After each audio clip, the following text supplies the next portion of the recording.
It's mid-April and we're still dealing, we're spring, we're still dealing with winter conditions a lot of the days. It's been above freezing on average, but it dips below. We get frost almost every night still. This is one of the longest dragging entries into spring that we've had in a while, so I thought it'd be nice to pop into the high tunnels and just get a sense of where things are, how things are evolving. It's been sluggish since it's been so cold and we have no additional heat, and without sun you're hard pressed to have things really take off and grow. But I will say there's some really promising things happening. So in this cold frame, one of our last videos we talked about how the voles were really giving us a hard time, and rather than really setting up traps and all that, Sasha did some research and found that a certain mix of castor oil and Dr. Bronner's dish detergent mixed with water was supposed to be a little bit repulsive to them, and so far that's been working without us having to murder any little beings, just kind of displace them a little. And soon enough we're going to be transplanting these out into the garden. There's some red Russian kale, some different types of annual herbs and greens that are all, and the soil's really happy here, and even without good solar gain, we're still getting some decent growth on these, so that's exciting. And certainly the glass cold frame, the old window simple cold frame trick has been working nicely. One of the boxes that I started recently that's more perennial focused for the nursery is here.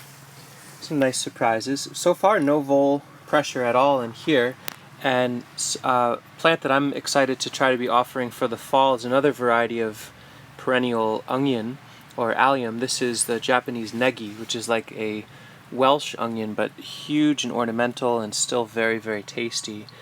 And that's all saved seed from crops we've grown out before. They're looking beautiful. They're going to be ready for the garden in not too long a time. Good King Henry as a seed, never really get great germination with it. This is ragweed, and this is more negi that's moved over. If any folks have really neat tricks for how to get Good King Henry to come up, I'm all ears. I mean, maybe that's little one right there, I don't know. Scorzonera, save seed from our crops from last year. Sporadic germination, but no complaints.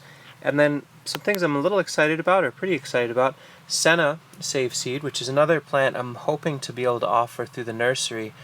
Really beautiful herbaceous perennial nitrogen fixer and excellent germination in here. These will be rugged, sturdy plants by the time mid-May rolls around. And the same thing with the Lespedeza bicolor, which is bush clover, which I got from Jonathan Bates at Food Forest Farm a number of years ago.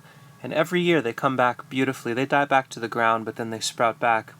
And this year we had a long enough growing season that I was able to collect seed from them.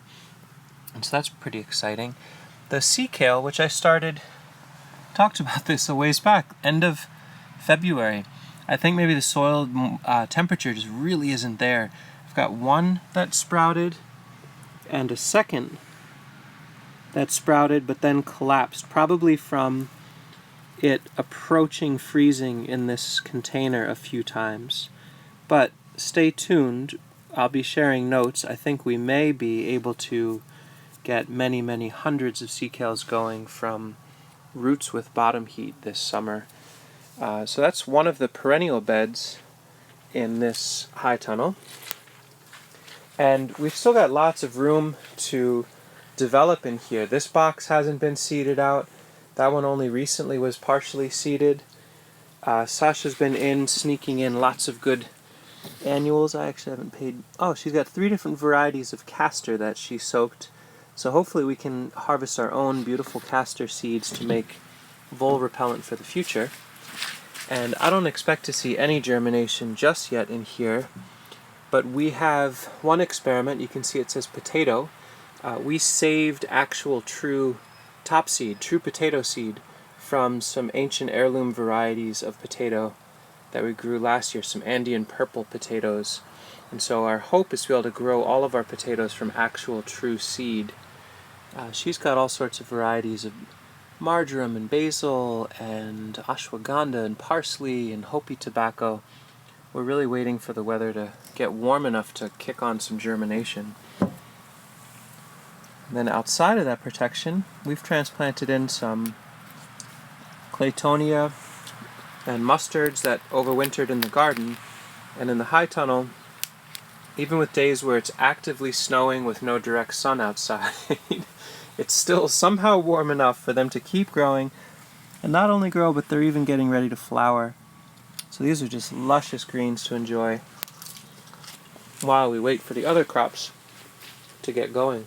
So that's our little high tunnel. I'll take a look at the one in the front, but I don't want to take too much of your time. But there's a little mid-April update in this insanely sluggish spring. I'm really looking forward to it actually becoming sunny, a growing season as they tend to call them. Let's look at the front one. Just a quiet, mild spring day in the winter wonderland that is New York State. We'll make another video about this, but we're getting all of our tree seeds going. So there's chestnuts and Carpathian walnuts and precocious hazelnuts growing under these cages to protect from rodents. And in the high tunnel, now this high tunnel, I just seeded out very recently, last couple of days. So it's kind of a preview of what will be to come.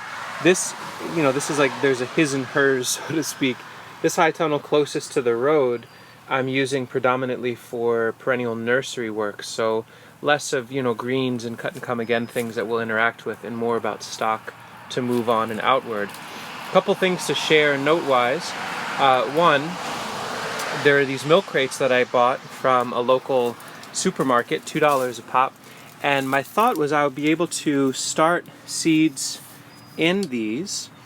So for example, they're mainly medicinals and perennial herbaceous plants. So there's hyssop, TR is for Turkish rocket, started about a week ago or 10 days ago, and all with a compost mix that I made myself with some wood chips to keep it mulched, so I don't have to water very often.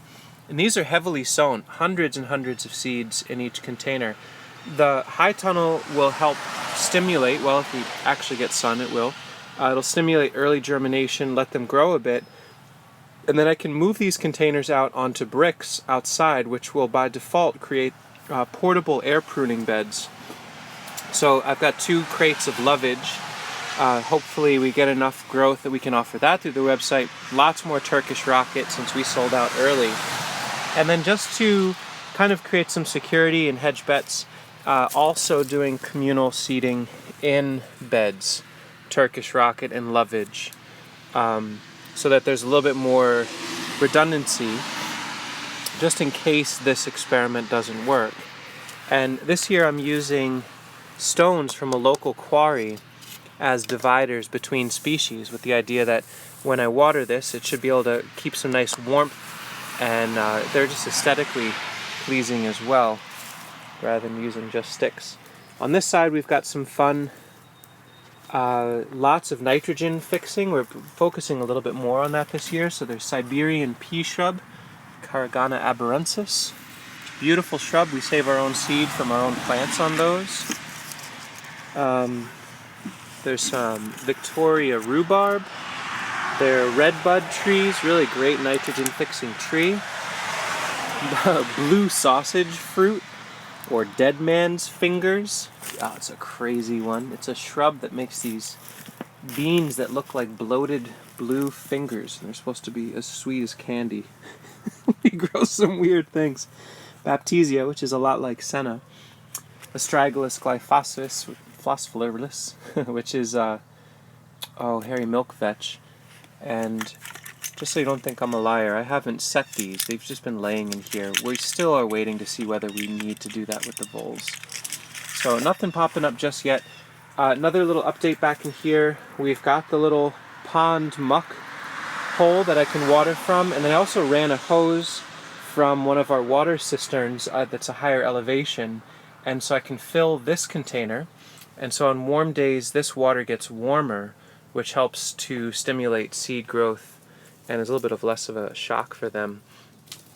But anyway, more rhubarb, another round of Good King Henry just to see what we can get, and you can see I've got mini blocks in here. probably in a week or so, I'm going to expect to start seeing some real germination. But with weather hanging out in the mid-30s, you know, a balmy 40 with an hour of sun is about as good as we've been getting lately. But it will happen soon enough.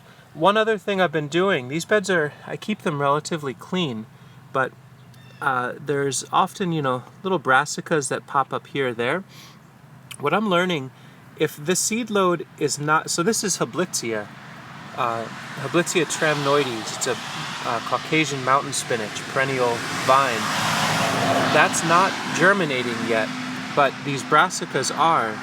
And I'll leave them for a little bit because they're signifying to me that the moisture content in the soil is good. They're like nice little flags, green flags saying soil conditions are good. And if they start to flop or they get burnt by frost, they tell me I need to intervene in some way. But for now, that's telling me this bed is well watered. And I'll watch for the little purple starts of the Hablitzia, which is not this. But the brassicas, they come up early and they tell me that the plants I want will be growing soon enough. And so there you go. Not very much happening yet, but just kind of giving you an idea of framework and scaffold and some of the experimental structures in air root pruning and modular, malleable and movable perennial nursery bed containers and easy to dip into watering systems. So that's our update on a snowy, gnarly day. Thanks for watching.